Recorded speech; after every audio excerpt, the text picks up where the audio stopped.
சட்டமன்ற தேர்தலுக்கான வாக்கு எண்ணிக்கை தீவிரமாக நடைபெற்று வருகிறது. இந்த நிலையில் பெரம்பலூர் தொகுதியில் நிலவரம் என்னவாக இருக்கிறது என்பதை வழங்குவதற்காக எமது செய்தியாளர் சரவணன் இணைப்பில் இருக்கிறார். வணக்கம் சரவணன், பெரம்பலூரில் இருக்கக்கூடிய அந்த 2 தொகுதியில் எந்த கட்சி முன்னிலை வகித்து வருகிறது? வாக்கு நிலவரம் எவ்வாறு இருக்கிறது? வணக்கம் ரூபினி. அதாவது பெரம்பலூர் மற்றும் குன்னம் ஆகிய 2 சட்டமன்ற தொகுதிகளுக்கான வாக்குப்பதிவு எண்ணிக்கை காலை முதலே பரபரப்பாக நடைபெற்று வருகிறது. பெரம்பலூர் தனித்தொகுதியை பொறுத்தவரையில் திமுக வேட்பாளர் மருத்துவர் ஜெயலட்சுமி 2837 வாக்குகள் பெற்றுள்ளார்.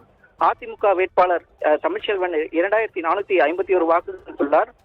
நாம் தமிழர் கட்சியின் வேட்பாளர் சுகன்யா 263 வாக்குகள் பெற்றுள்ளார். தமிழக வெற்றி கழகத்தின் வேட்பாளர் சிவகுமார் 2497 வாக்குகள் பெற்றுள்ளார். பெரம்பலூர் தனித்தொகுதியை பொறுத்தவரையில் திமுக வேட்பாளர் மருத்துவர் ஜெயலட்சுமி தமிழக வெற்றி கழகத்தின் வேட்பாளர் சிவகுமாரை விட 340 வாக்குகள் பெற்று முன்னிலையில் இருக்கிறார். குன்னம் சட்டமன்ற தொகுதியை பொறுத்தவரையில் திமுக வேட்பாளர் அமைச்சர் சிவசங்கர் 5187 வாக்குகள் பெற்றுள்ளார்.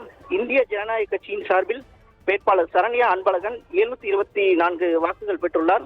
நாம் தமிழர் கட்சி வேட்பாளர் கீர்த்திவாசன் 221 வாக்குகள் பெற்றுள்ளார். தமிழக வெற்றி கழகத்தின் வேட்பாளர் ரேவதி முத்தமிழ்ச்செல்வன் 1947 வாக்குகள் பெற்றுள்ளார்.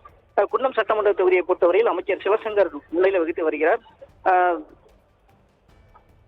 தமிழக வெற்றி கழகத்தின் வேட்பாளர் ரேவதி முத்தமிழ்ச்செல்வனை விட 3420 வாக்குகள் வித்தியாசத்தில் அமைச்சர் சிவசங்கர் தொடர்ந்து முன்னிலை வகித்து வருகிறார். ரோபினி, விவரங்களை வழங்கியமைக்கு நன்றி சரவணன்.